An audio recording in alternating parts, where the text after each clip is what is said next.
それでは、トークコーナー行きたいと思います、はい絶望トーク、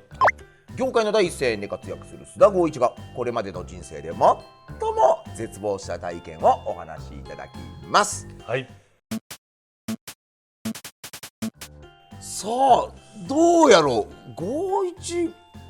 そこそこ苦労はやっぱしてきてるじゃない。まあ中小企業のね。いやまあうちらもお互いそうだからさ、そうそうそうそう正直自分もそうやったけども、うんもうみんなさてはこうやなっていうのはもう正直分かってるやん、ちなみにお金の面どうだった？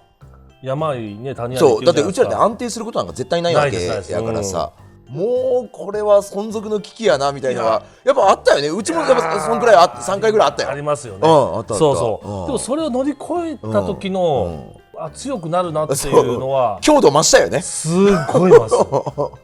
ちなみにスタッフのお給料がちょっともう止まるというかさ、払えなくなるなんてことはあった？それの危機は一回あった。まあうちなんとかそうならずにやっ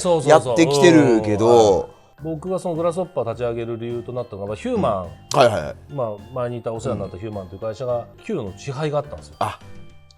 なるほど。支配があるとやっぱりもうみんなどよめくんですよ。まあやっぱそうだよね。やばいってなるもんねすぐ。でその時の経験があったから自分で会社立ち上げた時に絶対給料だけはみんなの生活だけは守ろうっていうのは心に誓ってたので、なんとかそれはもう継続して一回本当やばい時だけはあって、それはもうあれやこれやの手段でなんとか乗り切る感じはありましたよ。そうなるよね。ありました。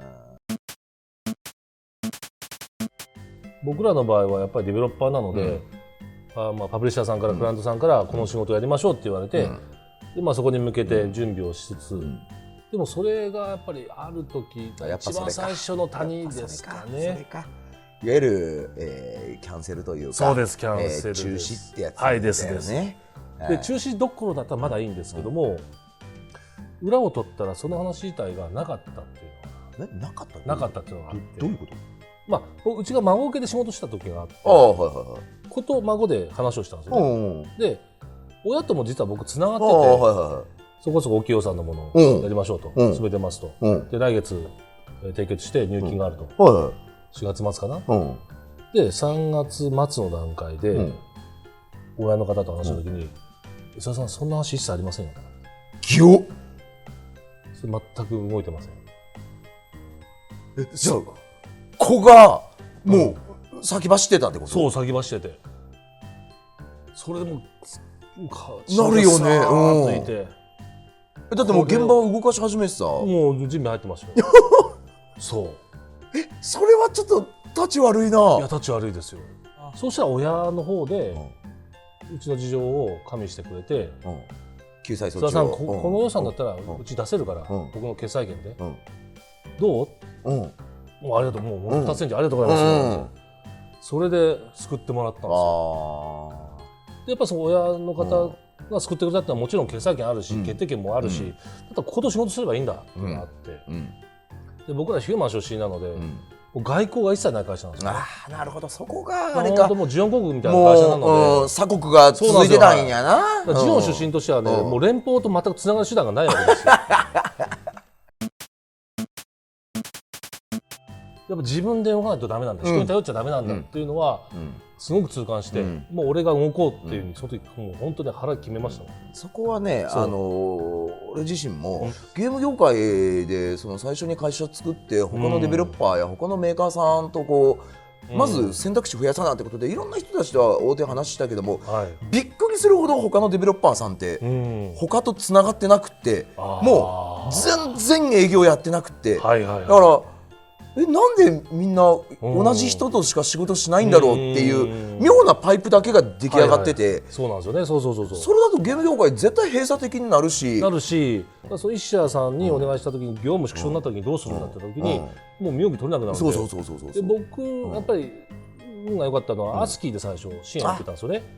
でアスキーがちょうどその花と太陽と雨というゲームを作ってる時にゲーム事業撤退っていう風に言ったんですよ。そうあれはね、もう俺もニュースで見た。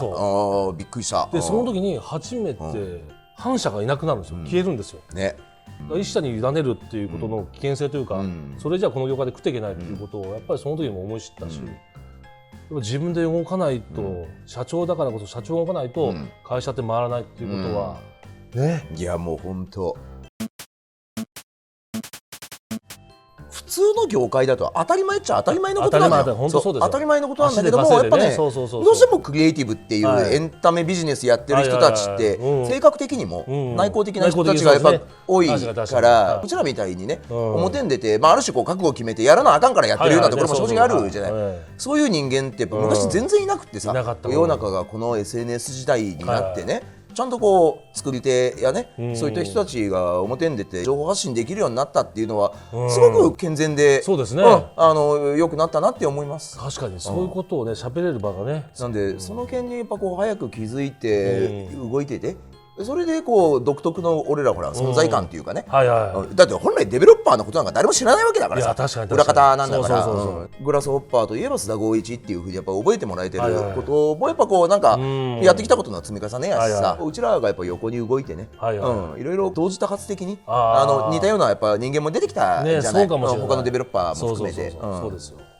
それをねなんかこうやってきてよかったなって思うね。本当ですね。はい。